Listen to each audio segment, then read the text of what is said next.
हिंदुस्तान का एक ऐसा ठग जिसकी ठगी और चोरी के चर्चे भारत के साथ साथ पूरी दुनिया में मशहूर थे। अगर दुनिया के सारे ठगों में मिथिलेश कुमार श्रीवास्तव उर्फ मिस्टर नटवर लाल को पहले नंबर पर रखा जाए तो उनकी काबिलियत के हिसाब से बिल्कुल सही फैसला होगा। अब ज़रा सोचिए, ठग ऑफ हिंदुस्तान मिस्टर नटवर लाल की हुनरमंदी और काबिलियत का अंदाज़ा आप इसी बात से लगा सकते हैं कि उसने अपनी अक्लमंदी के बलबूते दुनिया के 7 अजूबों में गिने जाने वाले ताजमहल के साथ लाल किला को भी बेच दिया था। वो भी एक बार नहीं बल्कि कई बार। और हद तो तब हो गई जब उसने एक अंग्रेज के हाथों संसद भवन में बैठे 545 नेताओं की मौजूदगी में संसद भवन के साथ राष्ट्रपति भवन को भी बेच दिया। दोस्तों, आपने एक मुहावरा ज़रूर सुना होगा कि आंखों से काजल चुरा लेना, लेकिन ये एक मुहावरा है और आंखों से काजल चुराते शायद आपने किसी को देखा नहीं हो, लेकिन मिस्टर नटवर लाल एक ऐसा शख्स था जिसके लिए ये भी मुमकिन था। और नटवर लाल के बारे में तो यहाँ तक कहा जाता है कि अगर उसे मौका मिलता तो दुनिया के 7 अजूबों के साथ साथ पूरी दुनिया को बेच देता। कहते हैं कि मिस्टर नटवर लाल के अंदर एक गजब का हुनर था जिसका इस्तेमाल अगर वो सही कामों में करता तो आज दुनिया में शायद उसका एक अलग ही मकाम होता। नटवर लाल का जन्म बिहार के सिवान जिला के जीरादेई गांव में हुआ था। वैसे तो उनका असल नाम मिथिलेश कुमार श्रीवास्तव था, लेकिन ठगी और चोरी की अक्सर घटनाओं को नटवर लाल के नाम से अंजाम देने के कारण ये इसी नाम से मशहूर हो गए। और फिर नटवर लाल एक ऐसा मुहावरा बन गया कि जब भी कोई व्यक्ति किसी से ठगी या मजाक करता तो लोग उसे नटवर लाल कहकर बुलाने लगते। तो ठगी के नाम से पूरी दुनिया में मशहूर होने वाला मिथिलेश कुमार श्रीवास्तव आखिर नटवर लाल बना कैसे, पूरी कहानी वीडियो में डिटेल्स में बताएंगे। मगर कहानी शुरू करने से पहले आपसे एक छोटी सी गुजारिश है कि अगर आप चैनल पर नए हैं तो वीडियो पसंद आने की सूरत में चैनल को ज़रूर सब्सक्राइब करें, क्योंकि इस चैनल पर हम इसी तरह रहस्य और रोमांच से भरपूर सच्ची कहानियां लेकर आते रहते हैं। तो चलिए वीडियो की शुरुआत करते हैं।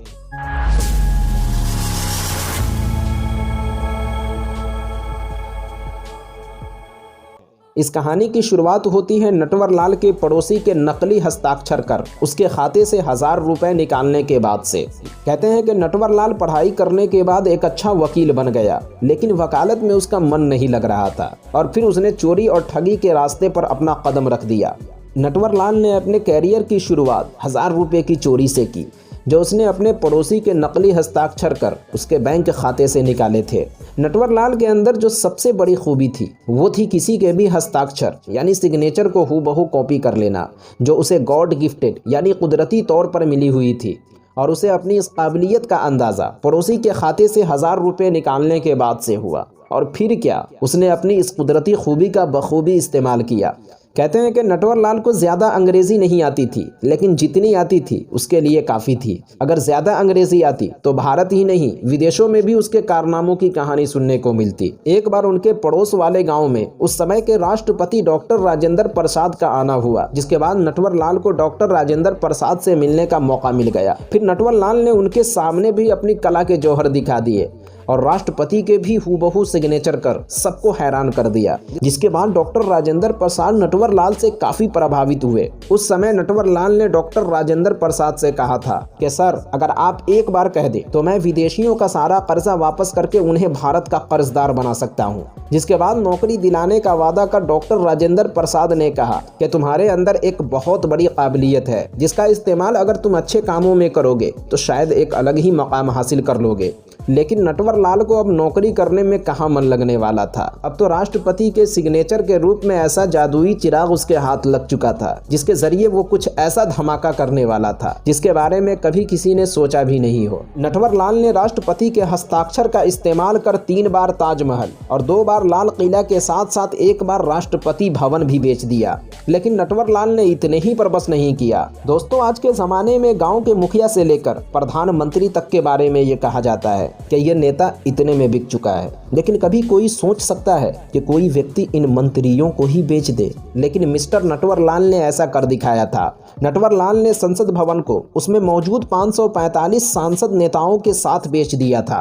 अपने खास हुनर के जरिए नटवर लाल ने 400 से ज्यादा लोगों को चुना लगाया था, जिनमें टाटा बिरला और धीरू भाई अंबानी जैसे लोग भी शामिल थे। वो इन उद्योगपतियों से समाज सेवी के नाम पर लाखों रुपए लेकर गायब हो जाता था। नटवर लाल पर 400 से ज्यादा ज्यादा ठगी के मामले में 150 से ज्यादा मुकदमे दर्ज थे, जिनमें सिर्फ 19 मुकदमों में अलग अलग कोर्ट ने उसे 113 साल की सजा सुनाई थी। लेकिन ये बात जानकर आपको हैरानी होगी कि अदालत द्वारा 113 साल की सजा सुनाए जाने के बावजूद भी नटवरलाल सिर्फ 20 साल जेल में रहा। कहते हैं कि नटवरलाल अपनी जिंदगी में 9 बार गिरफ्तार हुआ था, जिसमें पहली बार जमानत पर, बाकी 8 बार पुलिस को चकमा देकर फरार हुआ था, कभी अपाहिज बनकर, तो कभी कोर्ट में पेशी के दौरान, तो कभी किसी और तरीके से। एक इंटरव्यू के दौरान नटवरलाल से पूछा गया कि आप इस तरह जेल से कैसे फरार हो जाते हैं। तब नटवरलाल ने कहा कि मैं जेल से भागता थोड़ी हूँ, वो तो पुलिस वाले जेल और गाड़ी का दरवाज़ा खोल कर कहती है कि तुम चले जाओ और मैं चला आता हूँ। एक वकील होने के नाते गजब की हाजिर जवाबी थी। कहते हैं कि एक बार नटवरलाल लखनऊ की जेल में बंद था। इस दौरान नटवरलाल की पत्नी उसे अक्सर लेटर भेजा करती थी। नटवरलाल लेटर को पढ़ता लेकिन कोई जवाब नहीं देता। इस बात से जेलर को काफ़ी हैरानी हुई, जिसके बाद जेलर उसकी पत्नी की तरफ से आया हुआ लेटर लेकर खुद नटवरलाल तक पहुंच गया।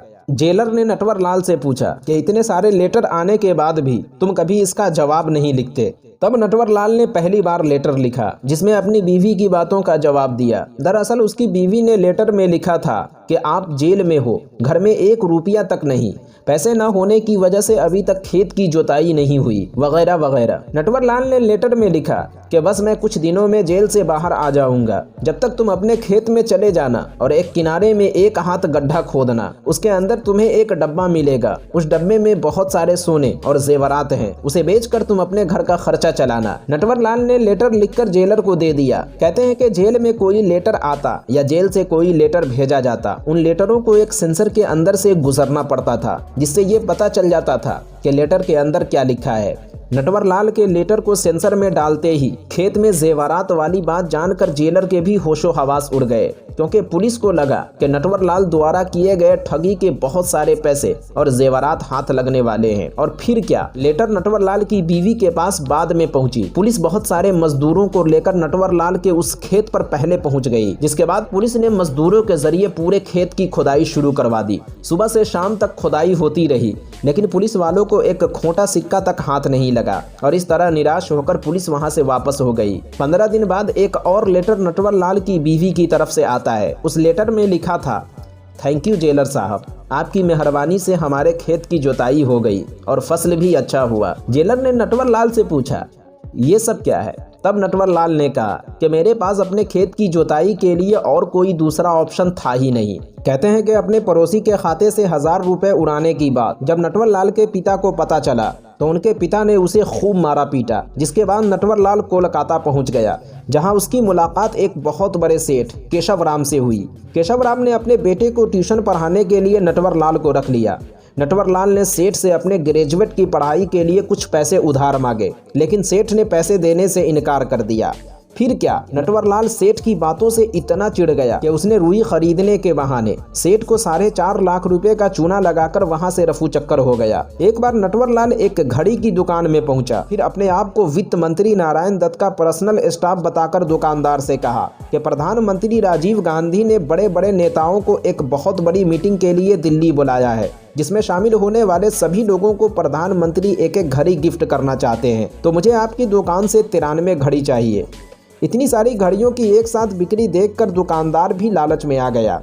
अगले दिन दुकानदार ने 93 घड़ियों को पैक कर नटवरलाल को दे दिया। नटवरलाल ने 93 घड़ियों की कीमत 32,829 रुपये का एक बैंक ड्राफ्ट दुकानदार को दे दिया। 2 दिन बाद जब दुकानदार ड्राफ्ट भजाने बैंक पहुंचा तो पता चला कि वो ड्राफ्ट फर्जी था। कहते हैं कि नटवरलाल का कोई गैंग नहीं था, वो चोरी और ठगी के सारे मामलात अकेले ही अंजाम देता था। अपनी पूरी जिंदगी में कभी किसी को चाकू तक नहीं दिखाया, बल्कि वो अपने तेज दिमाग का इस्तेमाल कर लोगों को चूना लगाता था। नटवरलाल की मौत आज भी एक रहस्य बनी हुई है। नटवरलाल को आखिरी बार 24 जून 1996 को एक रेलवे स्टेशन पर देखा गया था। जेल में रहते हुए नटवरलाल की तबीयत काफी खराब हो चुकी थी, जिसके बाद अदालत ने नटवरलाल को 3 हवलदार की निगरानी में दिल्ली के एम्स में इलाज के लिए भेज दिया। तीनों पुलिस वाले नटवरलाल को लेकर दिल्ली स्टेशन पर पहुंचे, जहां एम्बुलेंस का इंतजार करने लगे। इसी दौरान 2 पुलिस वाले स्टेशन पर ही किसी काम से चले गए। दोनों पुलिस वालों को जाने के बाद नटवरलाल ने तीसरे पुलिस वाले को चाय लाने के लिए भेज दिया। थोड़ी देर बाद जब तीनों पुलिस वाले बेंच के पास पहुंचे तो उनके तो होशो हवास ही उड़ गए, क्योंकि कई हफ्तों से दूसरों के सहारे खड़े होने वाला नटवर लाल बेंच से गायब हो चुका था।